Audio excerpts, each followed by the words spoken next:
তৃপ্তির ঢেকুর তুলছেন ইসরায়েলি প্রধানমন্ত্রী বেনিয়ামিন নেতানিয়াহু। গাছে কাঁঠাল গোপে তেল টাইপের। ইসরায়েলের প্রধানমন্ত্রী বেনিয়ামিন নেতানিয়াহু বলেছেন, গাজায় হামাসের সঙ্গে তীব্র লড়াই প্রায় শেষ। এর মানে ইসরায়েলি বাহিনী এখন হামাসের মিত্র হিজবুল্লাহকে মোকাবেলা করতে লেবাননের উত্তর সীমান্তে ফোকাস করতে পারে।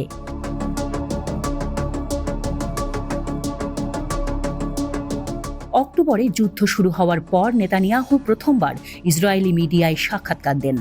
তিনি বলেছেন, দক্ষিণ গাজার শহর রাফাতে স্থল অভিযান শীঘ্রই শেষ হবে।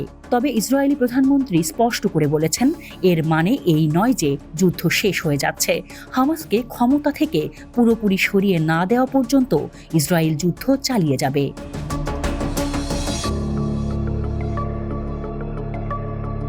নেতানিয়াহু হিজবুল্লাহর সাথে ক্রমবর্ধমান সংঘর্ষের বিষয়েও কথা বলেছেন। একটি বৃহত্তর আঞ্চলিক সংঘাতের উদ্বেগ বাড়ছে। নেতানিয়াহু ঘোষণা করেছেন, প্রয়োজনে ইসরায়েল একাধিক ফ্রন্টে লড়াই করতে প্রস্তুত।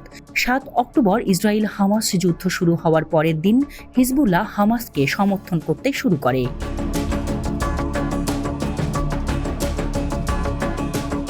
নেতানিয়াহু ইঙ্গিত দিয়েছেন, রাফাতে চলমান অভিযান গাজা যুদ্ধের শেষ বড় আক্রমণ হতে পারে। আইডিএফ চিফ অব স্টাফ দাবি করেছেন, ইসরায়েলি সেনারা হামাসের একটি প্রধান ইউনিট রাফা ব্রিগেডকে পরাজিত করার কাছাকাছি। নেতানিয়াহু জানিয়েছেন, গাজা যুদ্ধের পরে ইসরায়েলি বাহিনী প্রতিরক্ষামূলক উদ্দেশ্যে লেবাননের সাথে উত্তর সীমান্তে মনোনিবেশ করবে। হিজবুল্লাহ হামলায় বাস্তুচ্যুত ইসরায়েলিদের ফিরতে সাহায্য করবে তারা।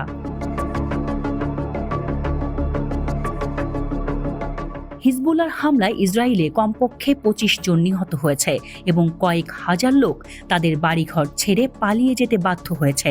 মার্কিন সামরিক বাহিনীর শীর্ষ কর্মকর্তা জেনারেল সিকিউ ব্রাউন সতর্ক করে দিয়েছেন, লেবাননে ইসরায়েলি আক্রমণ ইরান এবং তার মিত্রদের একটি বৃহত্তর সংঘাতের দিকে নিয়ে যেতে পারে। তিনি উল্লেখ করেছেন, হিজবুল্লাহ হামাসের চেয়ে বেশি শক্তিশালী এবং ইসরায়েলকে রক্ষা করা মার্কিন যুক্তরাষ্ট্রের জন্য কঠিন হবে।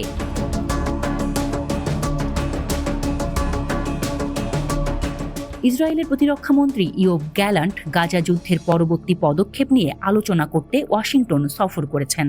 ইসরায়েলের পররাষ্ট্রমন্ত্রী ইসরায়েল কাটসও হুঁশিয়ারি দিয়ে বলেছেন, সর্বাত্মক যুদ্ধে হিজবুল্লাহ ধ্বংস হয়ে যাবে। হিজবুল্লাহর নেতা হাসান নাসরুল্লাহ এই সব হুমকির পরোয়া করছেন না। তিনি সাফ জানিয়ে দিয়েছেন, ইসরায়েলের কোনো জায়গায় নিরাপদ থাকবে না। জাতিসংঘের মহাসচিব আন্তোনিও গুতেরেস বলেছেন, লেবানন গাজার মতো আরেকটি সংঘাতপূর্ণ এলাকায় পরিণত হবে না।